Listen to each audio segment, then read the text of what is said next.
Today we're in the town of Royal Tunbridge Wells, which is about 30 miles from London. And in history, this was a place where the royal would come to draw water from the spa. We're in a shop known as Upcountry, and it's packed full of antiques, both English and continental. Look at this armoire, a beautiful pine armoire. And the tag says that it's Danish. And actually, it can be yours for about 1,200 pounds. But I know they'll negotiate. And over here, it's a nice farmhouse type of table.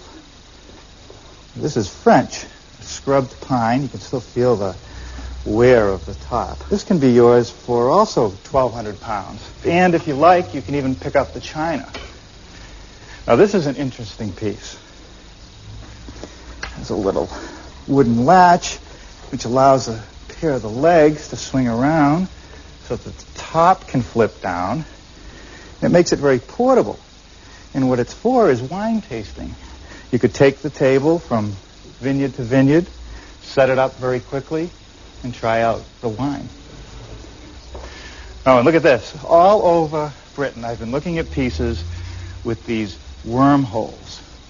Now, they tell me that the worms are not active, but that the wormholes add a lot of value to the piece. I also think it kind of adds a lot of character. Now, what I brought you to see is over here in the corner. It's just a tall plant stand. It has very delicately tapered legs, an intermediate shelf to hold it all together. Actually, put another plant right here. The rails are just thin pine that sit in mortises, and then, of course, a pine top, place to put your favorite Boston fern. What I like about it is that it's very simple, yet it's elegant, and I think it's going to be pretty easy to build. So maybe we'll do a couple.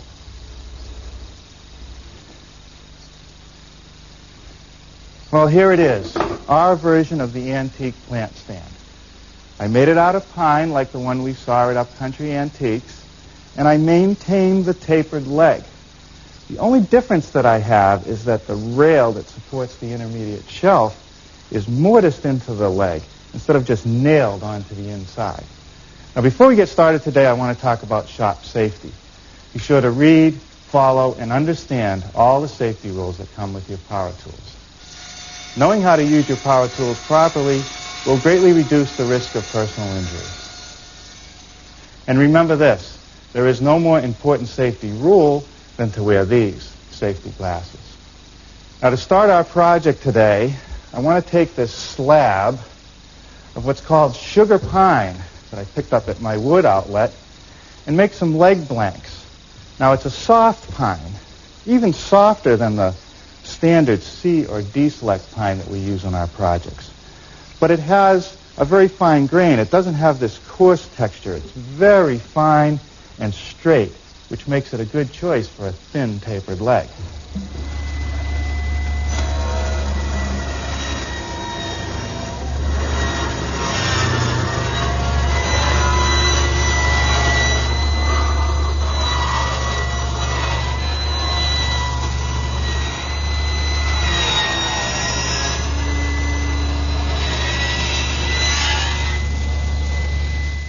What I have now are 4 blanks that are just a little less than 1 3/8 inches square.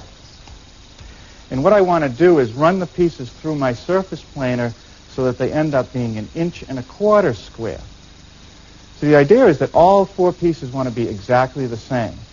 So I'll make a pass on one edge, then turn it 90 degrees and make a pass on an adjacent edge on all 4 pieces before I change any setups.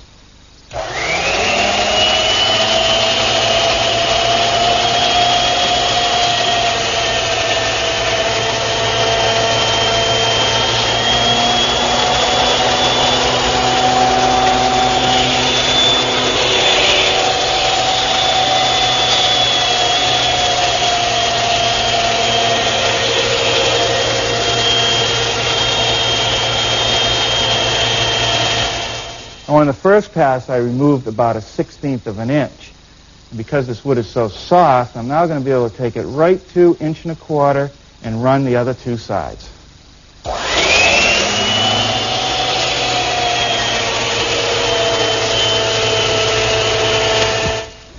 Now, the standard way to taper a leg is to use one of these, a tapering jig. This is a homemade version, and what happens is when you place a piece of wood in it and keep the jig against the rip fence, as you push it through, it cuts at an angle, making the taper. But here I have a 50-inch leg, and I can't even get far enough back and have any kind of bearing on the rip fence. In fact, it would be pretty unsafe to even try it. So I guess it's time to build a jig for tapering longer legs. First thing I'm going to need is a piece of plywood. I always end up with these little strips of plywood from different projects, and I wonder why I save them. But on a day like today, this is where they come in handy. I'm going to cut a piece about 65 inches long.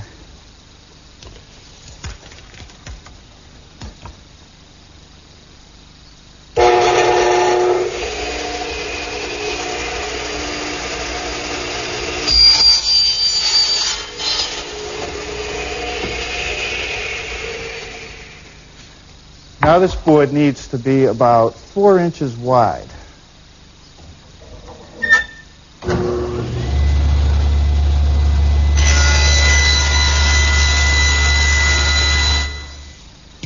Well, now a little layout. First I'm going to measure 49.5 inches down, which is the overall length of the leg, and square a line across.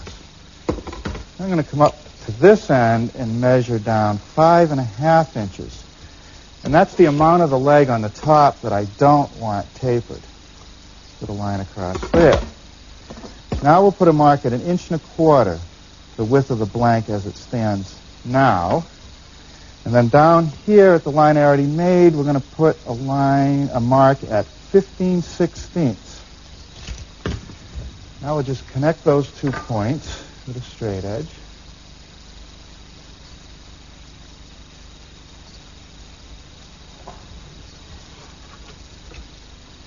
And take this scrap of plywood and fasten it right along the line.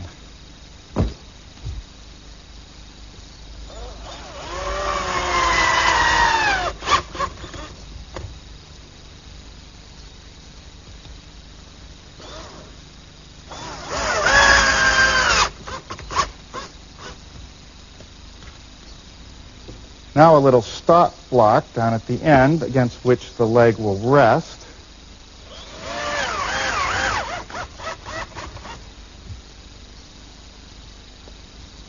This little scrap of pine is really just a guard to keep the operator's fingers clear of the blade.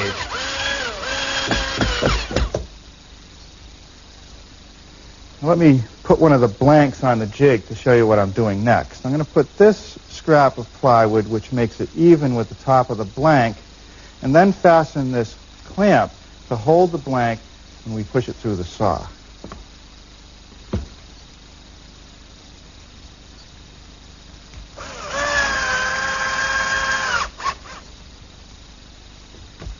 Now to secure the top and bottom of the blank, especially ones that might have a little bit of a curve to them, I'm driving a 4-penny finish nail at the bottom. I'm just going to snip it off so a little sticks out and acts like a little point. And up at the top, I'm just going to put a little screw through, and the point that protrudes through the top will hold the blank.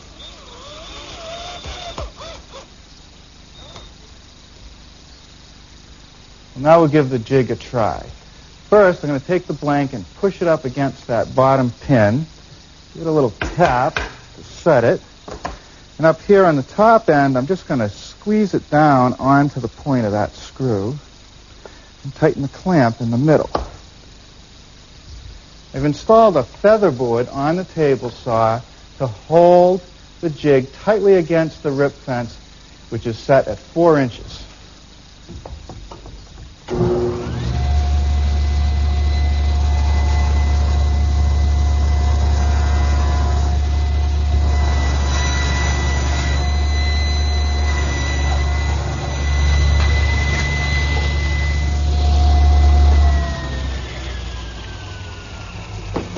Okay, now I'm going to take the blank, turn it 90 degrees, reset it in the jig, and cut the adjacent side.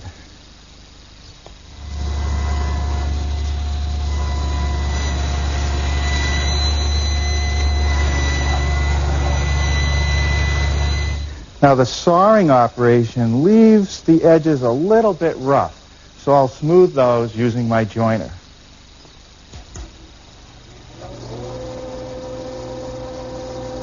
Now it's time to cut the legs to their final length.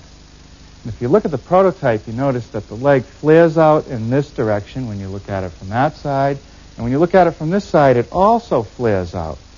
So in order for the leg to sit flat on the floor and for the top shelf to sit flat on the leg, I need to make a compound cut. So I've set up my radial arm with the blade tipped at 5 degrees and the arm swung over at 5 degrees. I want to make sure that I hold the outside corner that's straight up against the rip fence. So I've put an X mark on each side that's been tapered. We'll trim a little off the top, measure it for length, and cut the bottom.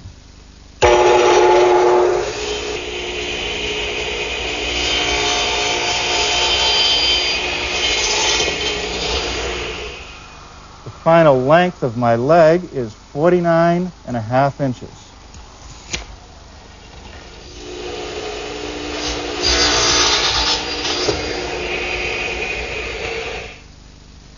Next, I want to cut the mortises in the upper portion of the leg for the rails. The rails are a 1/2 inch thick, and they just slip into the mortises. To make the mortises, I'm going to use my router table. And I've set it up with a 1/2 inch straight cutting bit, and I've put a piece of tape on it for the leading edge and the following edge of the bit. In the sample, I can show you what happens. Always holding the straight edge of the leg against the fence, we'll make one mortise by starting on the end and running it through until the line on the layout aligns with the line on the table. For the adjacent mortise, I'm going to have to make a plunge cut, dropping it down so that I align with the front pencil mark and just push it through. Well, now with everything set up, we can run the legs.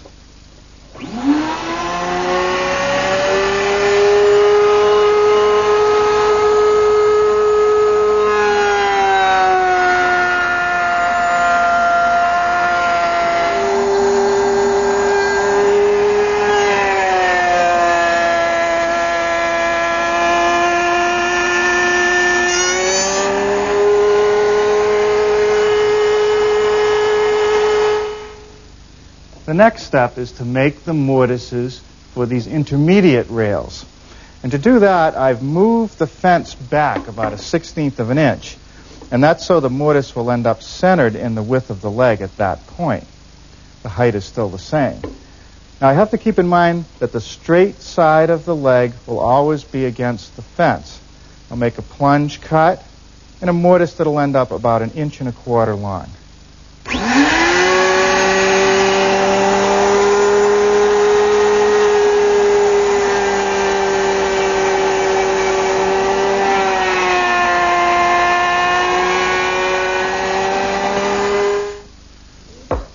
Now using a sharp chisel, I'm going to square up the bottom edge of all the mortises.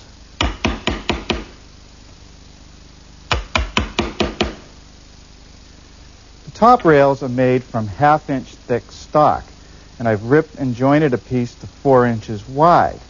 Now I'm going to have to cut the ends of the rails at an angle, 5 degrees, which is also the angle of the flare on the legs.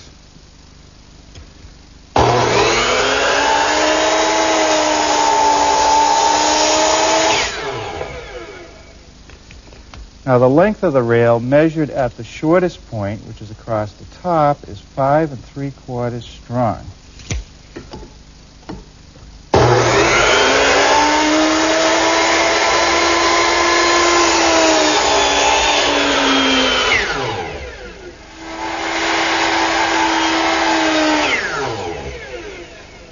Now the lower rails are also 1/2 inch stock, except this time they're only 1 inch wide. Cut at the same 5 degree angle, 9 7/8 along the top edge. The next thing to work on is the lower shelf. It's made from 1/2 inch thick stock and it has to be notched around the legs. So I've taken a piece and laid out each corner, clamped it in the bench, and now I'm just going to cut them with my little dovetailing saw.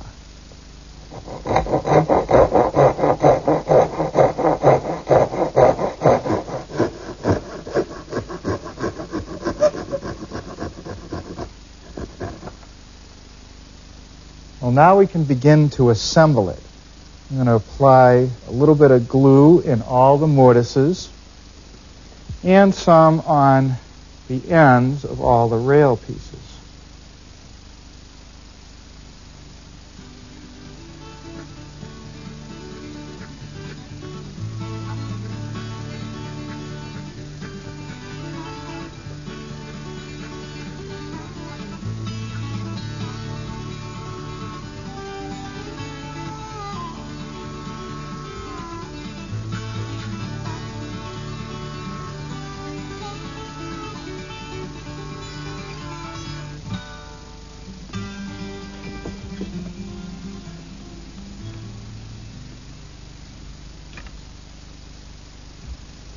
Now, with any glue that's squeezed out removed, I'm going to pin each of the joints with a 1-inch brad.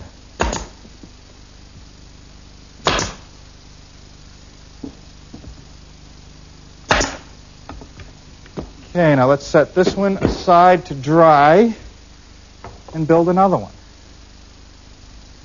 Now, before I can attach the two subframes together, I'm going to have to clean this mortise out a little bit now, because the rail sticks in on the corner. So I'll clean that up with my utility knife and my chisel. With two frames pre-assembled and those mortises cleaned out, I can now start to put the entire piece together.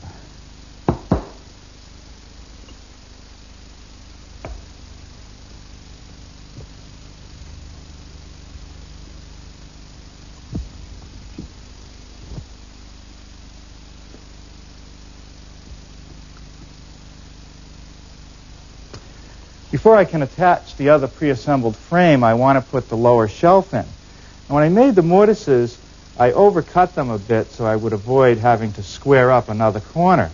And it really doesn't matter because the shelf is going to cover it. Now, this is the last chance to put this shelf in place. And what I have to do now is slip the other frame in, we'll clamp it and nail it together.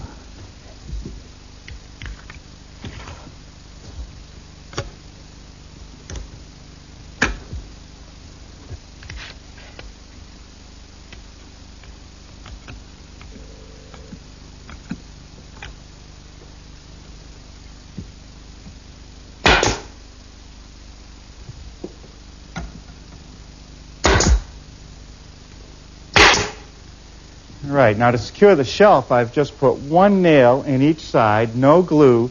That way it can expand and contract a bit if it has to. And with that, I think we'll set it aside to dry and come back to it tomorrow to finish it up.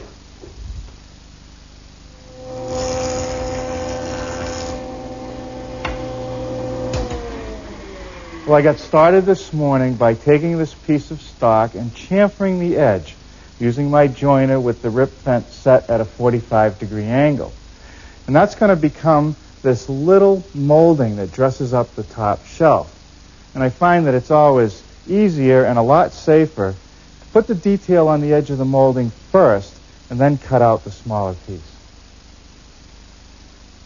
It'll take 2 rip cuts to get the final piece of molding. The first one will be for the molding's thickness.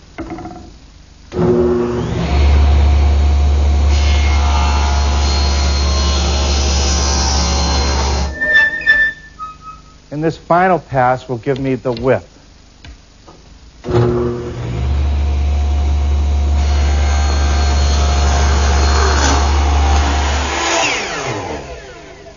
I've set my miter box at a 45-degree angle to cut all the pieces, and they'll be attached in place with some 1-inch brads.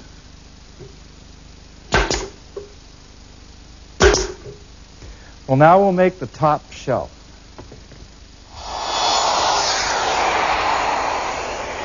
To ease the edges on my top shelf, I'm using my router, which I've equipped with a 1/4-inch rounding over bit, but I've only exposed a little bit of it below the table.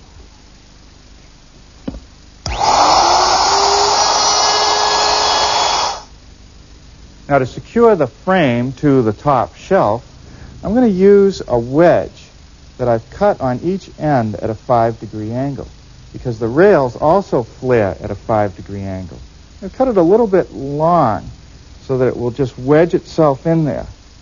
Now, to actually secure the top, I'm going to use one 2-inch screw.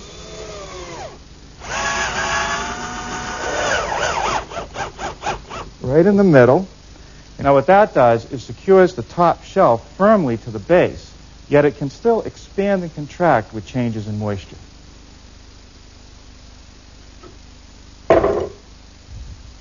Trying to make this new pine look like that country pine is a really thankless task.